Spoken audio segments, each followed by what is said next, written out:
Hello, everyone. Welcome. Hi. We're just going to wait just a couple of seconds to allow any other attendees to filter into the webinar. So, as I always like to say, please enjoy this wonderful background screen that we have and get amped for our chat today. We have a great one for you, right, Jamila? Oh, of course. This is going to be a great one. Can't wait. Okay. All right. So, my name is Jenna Quinn, and it's my pleasure as the Assistant Director of Alumni Engagement to welcome you all to this edition of the 49er Industry Chat. Before we start, I have a couple of housekeeping items that I just want to share with you all today. We just want to inform you and inform everyone in the session that it's being recorded. And it will be, what that means for you is that it's going to be available on demand on our website at www.csulb.edu/alumni. So you can share it out with anyone that you want to and refer back to it and really use it as a good resource.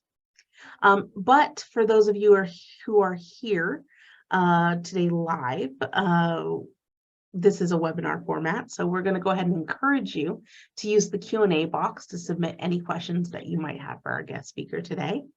You don't have to wait till the end. You can go ahead and just submit whenever it pops into your head. And so now with that, I'm happy today to welcome our guest speaker, Jamila White. Hi, Jamila. Hi, everyone. Hi, Jenna. Hi, thanks so much for joining. I'm now just going to go ahead and read off your bio, if that's all right with you, and let everybody know who we're speaking with. So, Jamila White began her professional career working in the fashion industry for iconic brands such as Giorgio Armani, Ralph Lauren, Maison Margiela. I think I butchered that one. I'm sorry. It's okay. It's Margiela. It's okay. To name a few.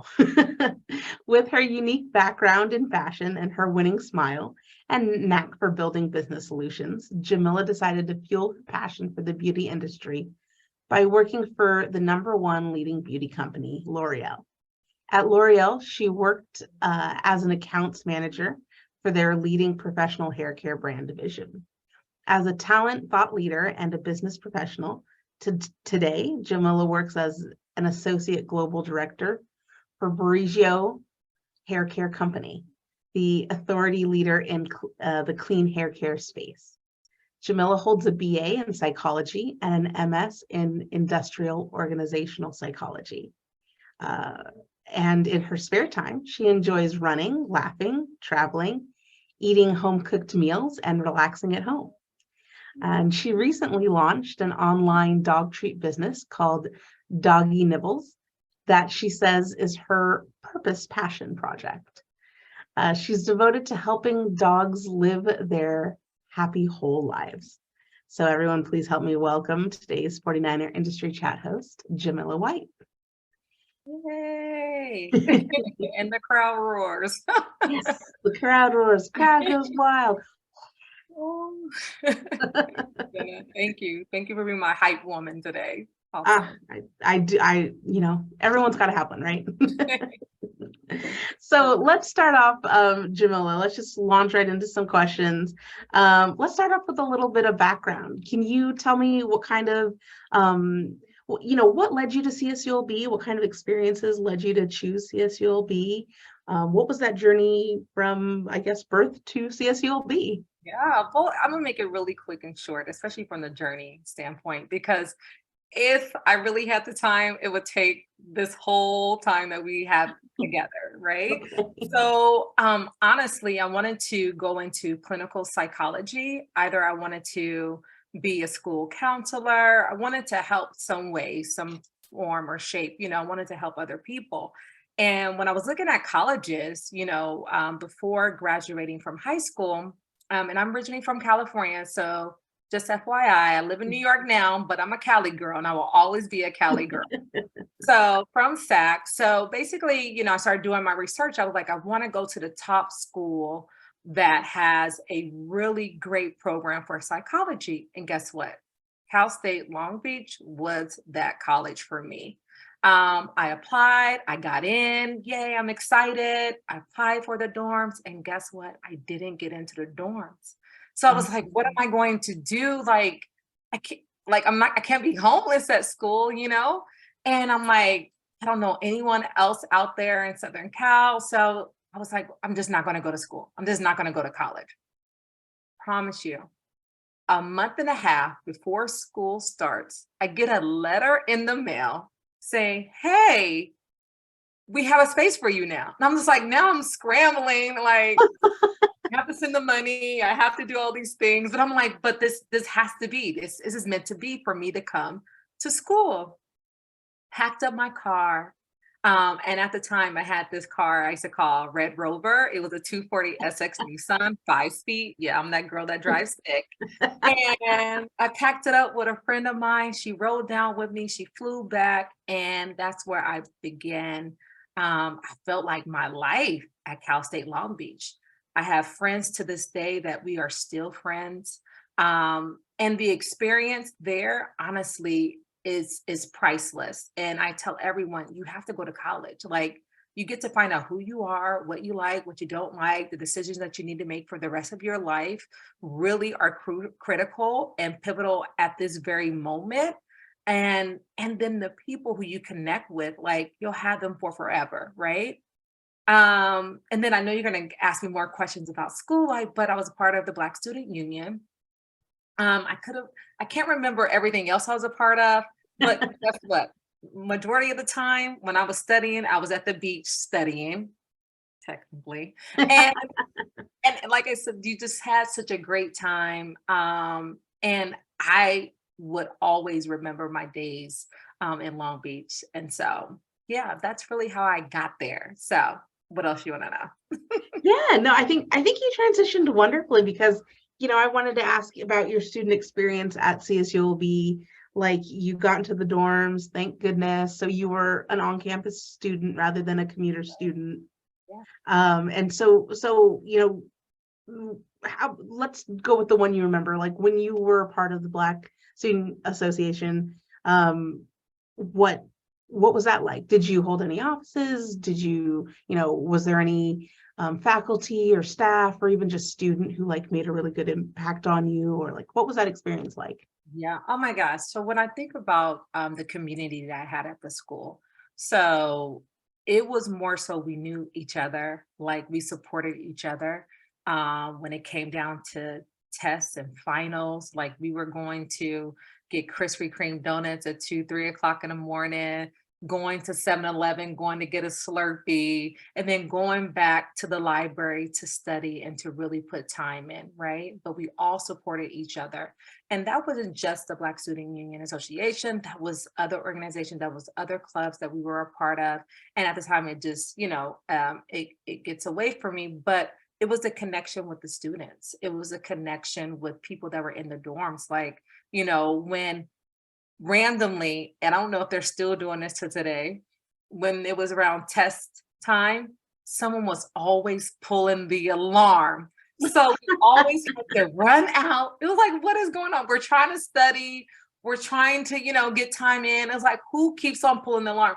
And one day, this person, whoever this person is, I know it was a prankster, pulled the alarm every hour, starting at like 4 a.m. in the morning. We did not get any sleep. And we still had to take the test that day, right? Crazy, but it's the experience. It was the laughter that we can laugh about it now, right? It's more so just understanding that these pivotal moments in our lives really change who we are and really make us. And I would say from the studying to just connecting with other students, the rallies that we had, the multicultural days that we had, the Go Beach support that we have, it was really memorable, right? So when I see pictures, you're like, oh, remember this? I'm like, oh my God, you still got that? Like, give me that picture, And just having those moments and just remembering when we used to eat in the cafeteria, we're like, oh my God, it's Tuesday. So it was like Nacho Tuesday or something like that. And then like we knew every time, like, oh my God, we're not eating in the cafeteria. Let's go out to eat, like because they serve the same menu over and over again. So it's just, little things that I remember and that I recall. And not to go ahead of the story, but there's certain classes that I took. Like I even took like Swahili class. I took, Spanish class. And I remember those classes and those courses and those teachers, and especially because I was a psychology major. So I majored in adolescent and childhood development. And then just knowing that what I was going to do really set me up for what I do now. And everyone that asked me, like, how was that?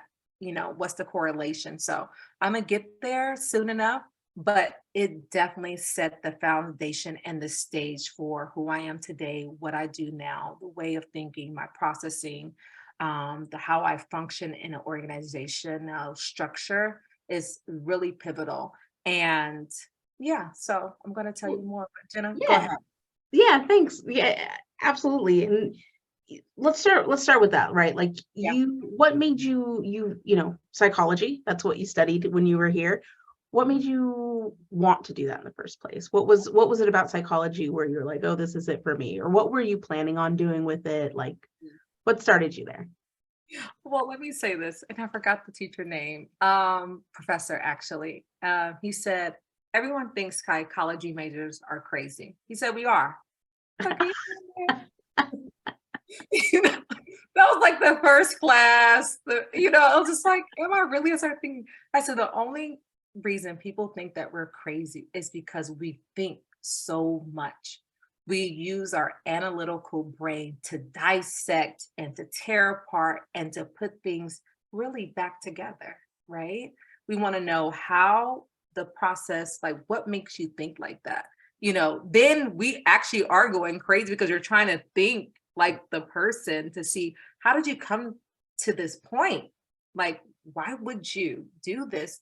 And like I said, dissect and then the build up and putting it back together, right?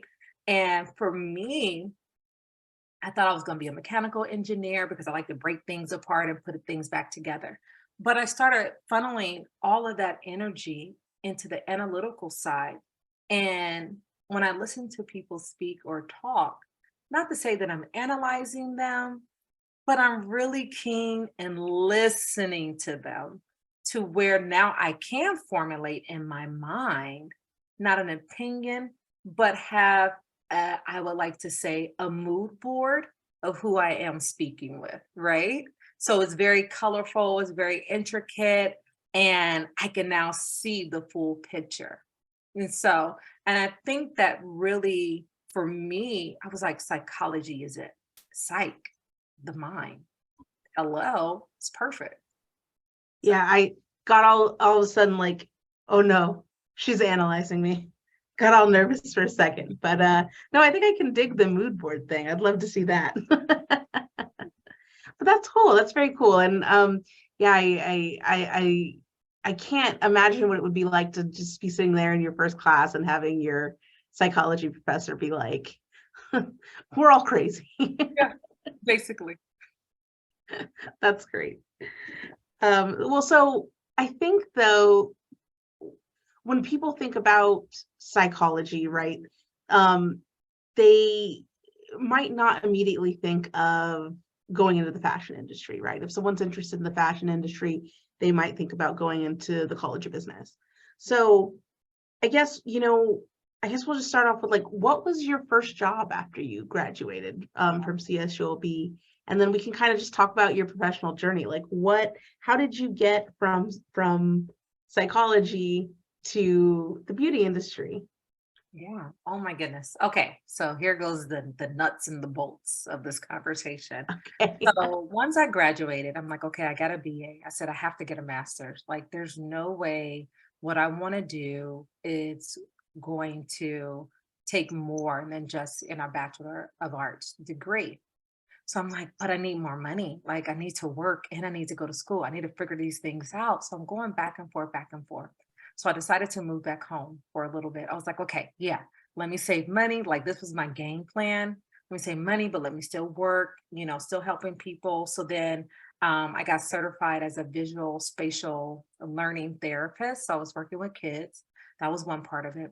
Then also had a job at the hospital. So that was another part of it because I'm giving back and helping people. And one day I was like, is this it? Like, like, is this it? And not that I was looking to move to New York, but New York was calling for me. Mm. And at the time, we don't use this how old I am. So just putting it out there. Yes, you saw the day or the year I graduated, but monster jobs, right? So we still Oh, upload our resumes to monster jobs. monster. Yes. And a person from New York reached out to me and said, hey, saw your resume. I was like, okay, hi, how are you? This is the day when people used to pick up a phone and call you. Yeah, And awkward cold calling type yeah, for situation. sure. Yeah. And I'm like, okay, you saw my resume. And they were like, we saw your resume and we think you'll be a fit for this position. I'm like, okay, what position is it? So this is the conversation. And it was with a modeling agency at the time in New York. And I'm just like, that's not what I want to do. And then I looked around, honestly, I was at the hospital. I looked around, I was like, this can't be it, right? I was like, but take a chance. That was the first thing in my mind, like, take a chance. So I took a chance, you guys. I packed my bags, my family, going back to this. I feel like thought I was crazy. Ah, Because did you you have keep to coming be back? crazy to do something unexpected of you, right? Mhm. And so, yeah, I took it. I'm crazy. I'm going to do this. Never in a million years thought I was going to move to New York. Never in a million years thought I would work for this modeling agency. And to put another pin in this story, I only worked there for 3 months, maybe 2.5. I had got another job now working for Giorgio Armani. And I was just like, okay. And then it started aligning for me. So now I'm making these relationships, I'm making these connections with people, right? All about networking and talking and, being very forward and, being very open and also being very green about wanting to learn about this new industry that I'm in. Yes, I've been fashionable. I love fashion, but I never thought I would actually work in it, right? So one door opened to the next, and then I got to Margiela. And then now I'm working really full time in sales. So, sales, we solve problems every day. If you don't know, we solve problems. There's always a problem. We're not meeting budget, we're not meeting numbers. So, how we're going to solve it? So, you bring in a salesperson to solve the problem, right? And in psychology, it was a form of solving a problem that existed and now using our analytical brain to try to figure it out. So that's where I kind of tie it together. And so from there, Margiela, then Ralph Lauren, then Diane von Furstenberg, then all these other brands I started working for. And now I'm like 9 years in this fashionable background, working for these great brands, meeting top of the line designers and being a part of this whole culture that I never thought in a million years that I would be a part of. Like you open a magazine, you're like, okay, this is it. But I'm actually seeing the items come across a showroom before it gets filmed and put into a magazine or placed on an actor or actress or a celebrity artist. And seeing these things come to life on the back end was now real to me and I'm a part of this, right? So from there on, I'm like, okay, I'm still working, but there was still a part of me saying, there's more. There's more that I should be doing. There's something I should be going after. I still wanted a master's degree, right? And I'm like, well, I don't want a master's degree in clinical psych anymore. I don't want to be a school psychologist, right? I still want to help people. So I do mentor, right? But I still wanted a master's degree. So one day, honestly, I was searching and then I saw There was like industrial organizational psychology. I said, I remember that at Cal State Long Beach. I took a class. So I was like, I took a class. It was one of my prereq classes. And I remember really being fond of this class. And I was like, oh my God, I took it at Cal State Long Beach. I was like, oh my God, I love that. And to me, how I look at industrial organizational psychology is where Talk a little bit MBA, about that. Yeah. it's where this is how I like to look at it. It's where MBA meets psychology. So you put the two together, that's what you get. Because I still had to take statistics again. I still had to now be able to understand organizational functions and systems and know how to put things together. I still had to, write a thesis. I still had to do all these other things that an MBA student would do to get their MBA. Now it's on top of psychology. Now I'm more dissecting problems. I'm looking at problems from an analytical standpoint. I'm, like I like to say, breaking out whatever the Legos, putting it together and breaking it out again and making sure that everything is aligned, with the organization to where I am today. And I'm like, wow, I use my analytical brain, the crazy side of me, every day at work because I'm fixing and solving problems. And now, yes. So from a L'Oreal, started there, the number one leading cosmetic brand company in the whole wide world. Like, who doesn't know L'Oreal? Who doesn't know their brands? Learned so much there. It's like, wow. And I'm using everything I'm learning while in school at L'Oreal. I'm applying it, right? I'm applying it when I'm speaking to, to our merchants, our retailers. I'm applying everything that I'm learning in my communication, in my emails. I'm not only thinking for the business, but I'm thinking for my partner's business too, right? Who I'm in connection with. I'm thinking ahead and I'm thinking on all sides and all corners because I'm using my analytical brain and the crazy side too, right? Because now I have to think for the consumer. How are they really buying products? What can we do that's exciting to drive the business forward? Create this brand awareness. Think of outlandish campaigns to make things exciting, right? And to really gravitate to who I'm speaking to. And this is what I'm doing. L'Oreal has helped cultivating that, right? And so now I'm like moving in the beauty industry from working at a cosmetic company, Kendo working for KVD Vegan Beauty as a brand manager to now I'm learning the brand strategy side of the business to now an associate director of global sales, right? So now I'm not only communicating with national accounts, I'm communicating with global accounts. So those that happen to have maybe like a language barrier or maybe their communication in the email is not coming across where, in the States, we will use certain linguistics or language to understand. But now I'm having to use my analytical brain to say, oh my God, this is what they're really saying. This is what they mean by this. So dissecting and understanding that everything really comes together. And I really owe it all to the psychology, of the brain and understanding that my degree really has helped me further my career. Yeah.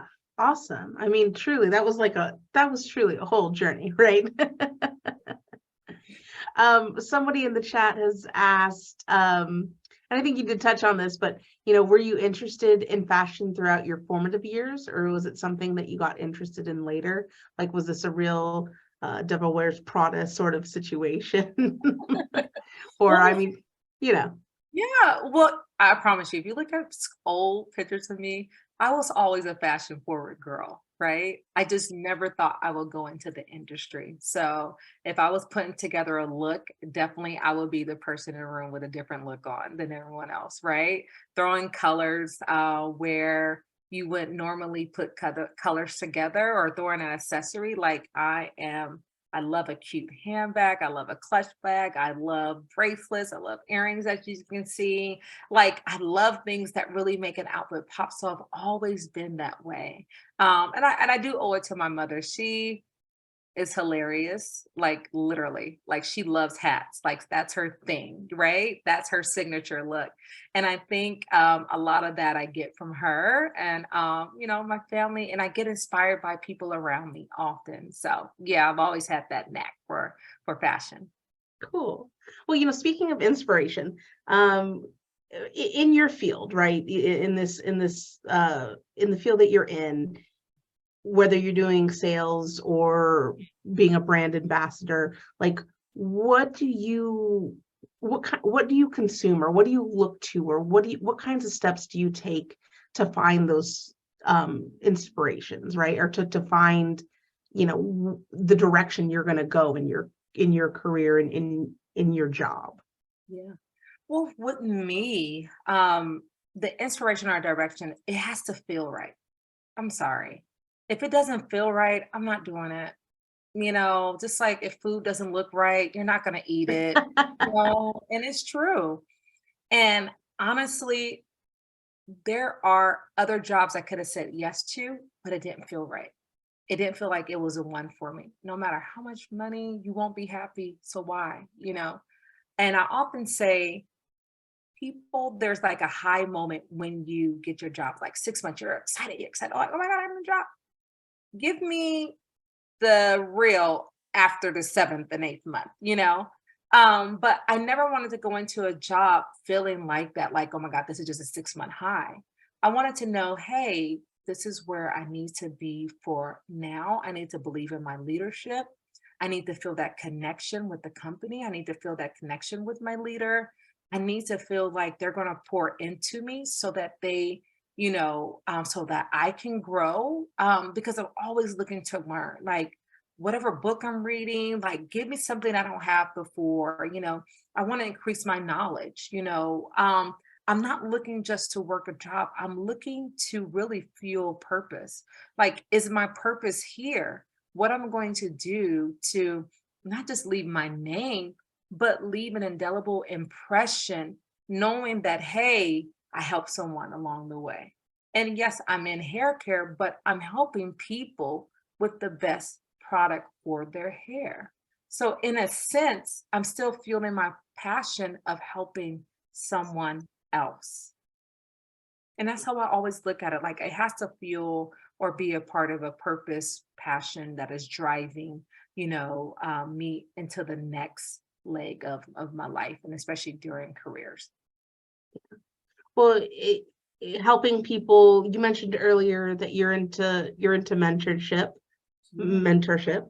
Um, was it just your mom who mentored you, or did you have any mentors yourself? And, what does your relationship with mentorship look like? Do you mentor anyone? Who mentored you? What is that like? Yeah. Well, with me, mentorships have been at different levels and stages in my life because as you grow, you are looking for someone to assist or help you develop the skills that you have now acquired, right? And at different levels in your life, you're going to require different people to come into your life. And oftentimes for me, I've sought out mentorship. I've actually reached out to people, said, hey, would you mind mentoring me? I like certain qualities about you. Would you mind if I ask you questions from here on out? And oftentimes people are more willing to say yes than no to you, especially if they're really into helping others develop, certain skill sets or characteristics or abilities that, that they need for their life. So I'm all for it. I always had it around me, but can I be honest with you? Yeah. I've always been the hard-headed one, and where you just can't tell me something once. Like you have to tell me a couple of times. And at the end of the day, I would take it back and then I would think about it. And I'm like, okay, they're right. Okay. And then nowadays, I didn't used to come back and say, okay, you're right. Like I used to be like, they're right. And I'm not telling them they're right, right? But now I want people to know that they're right. Thank you, because they may have more information to help funnel what I need. So it's important.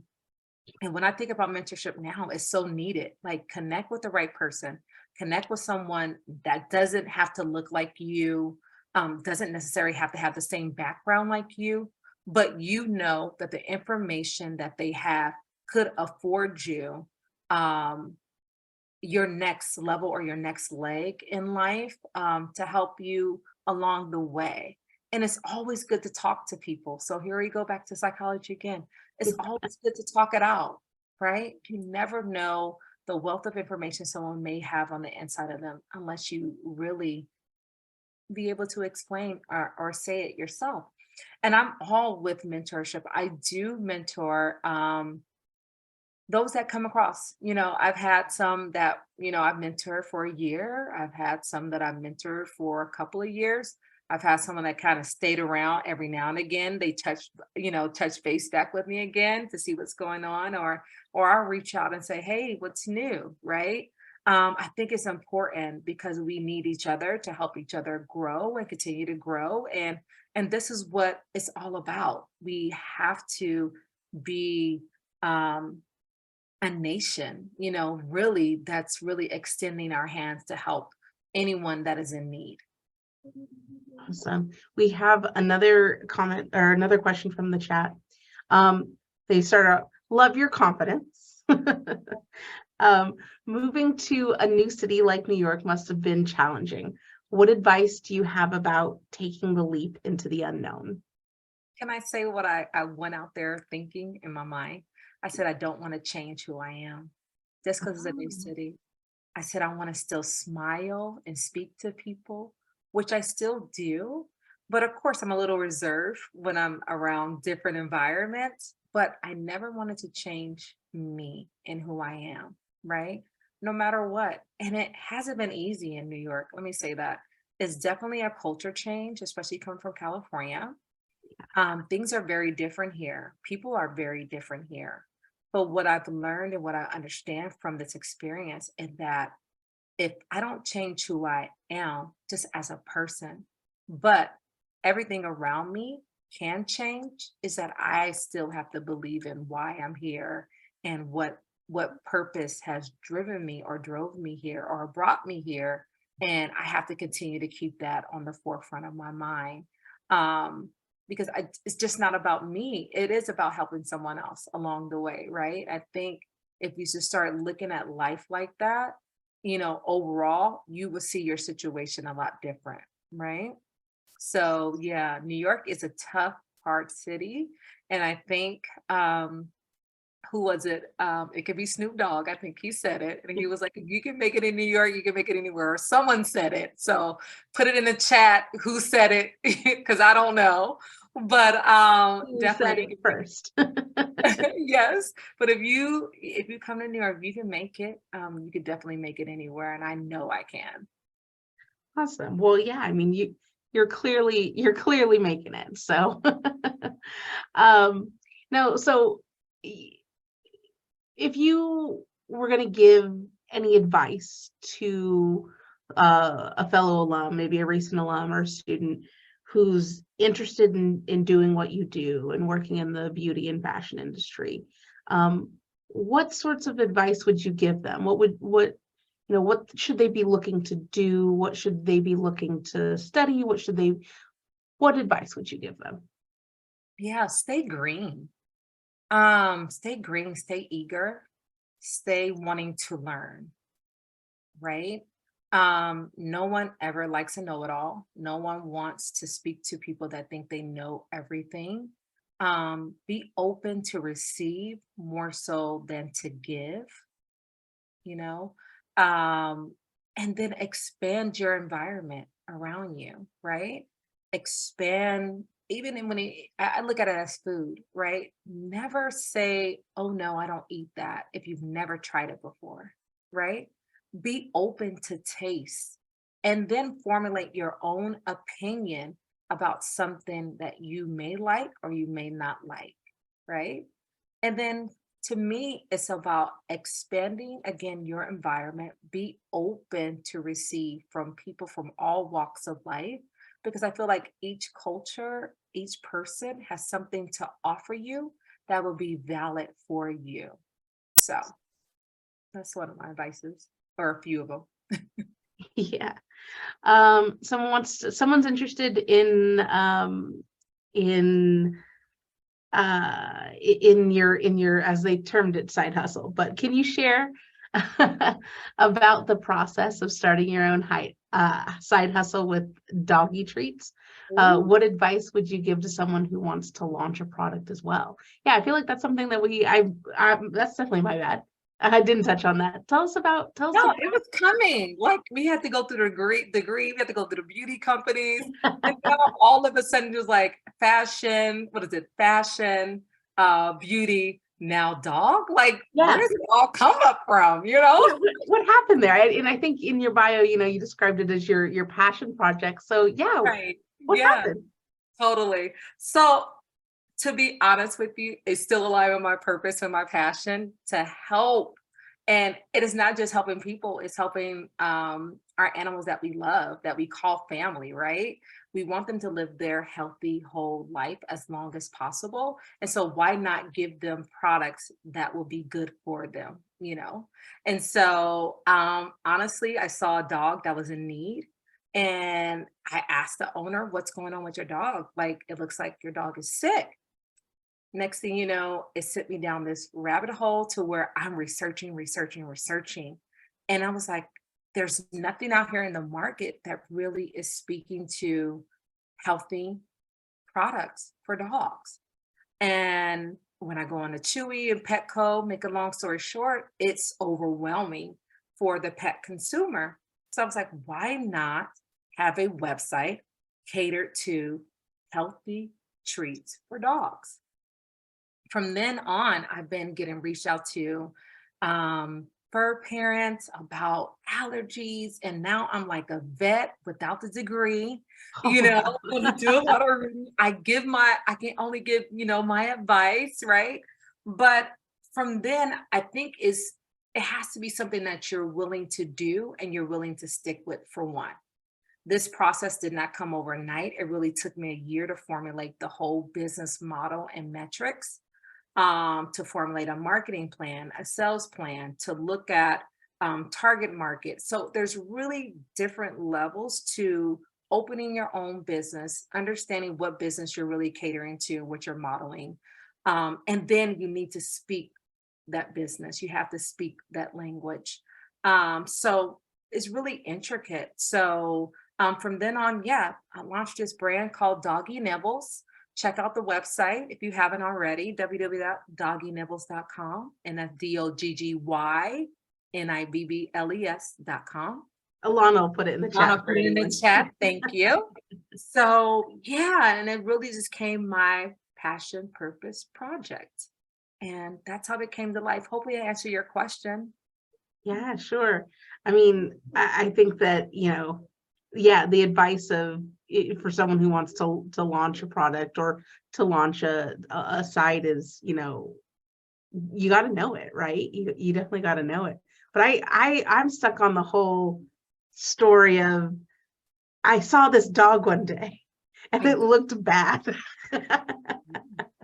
I mean, my heart went out for this, like honest to God, my heart went out for the dog.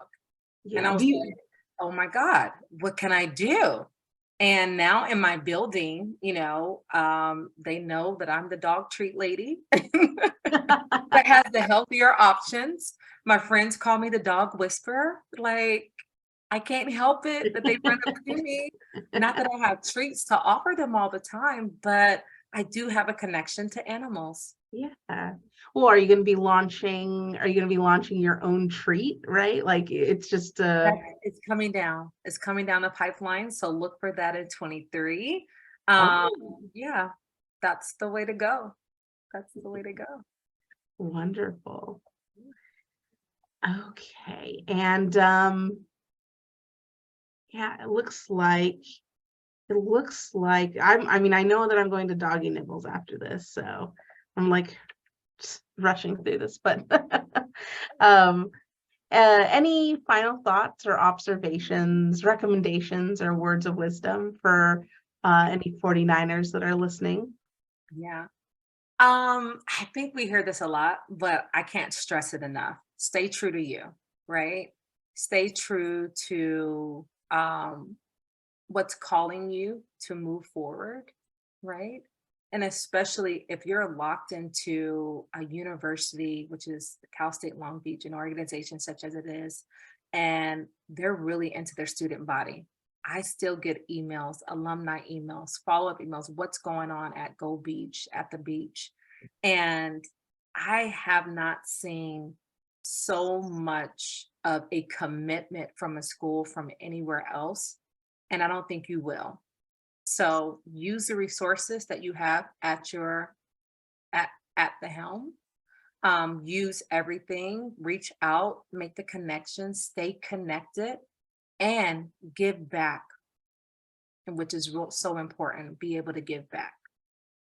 Yeah, no, that's absolutely, that's beautiful. And it transitions nicely into Jamila. If folks wanted to get in touch with you, how might they do that, right? If they have some more questions about what it takes to make it into the fashion industry, into the hair care industry, what Beauty. problem solving looks like, psychology, the degree you got, which, you know, foregoing the MBA for the I'm sorry, it was organizational psychology.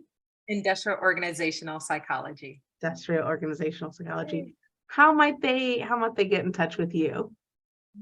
Well, I'm open, you guys. So LinkedIn is the best way to connect with me. I stay very much connected to LinkedIn. So Jamila White, Jamila, last name White like the color. You can find me there for sure. Wonderful. Awesome. Okay. Well, thank you everyone so much for joining us today. If you have any questions for Jamila, please do reach out to her via LinkedIn. And if you have other questions,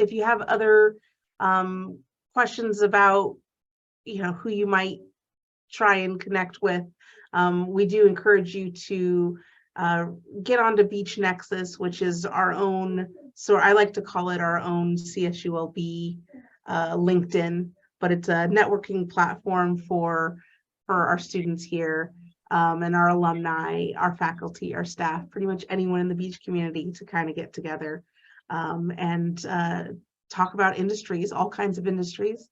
And we'd love to see all of you on there. So thank you so much. As a reminder, this will be available. The recording will be available at www.csulb.edu/alumni. Thank you so much, Jamila, for your time. It has been truly a pleasure speaking with you. And we'll catch you all later, guys. Have a great one.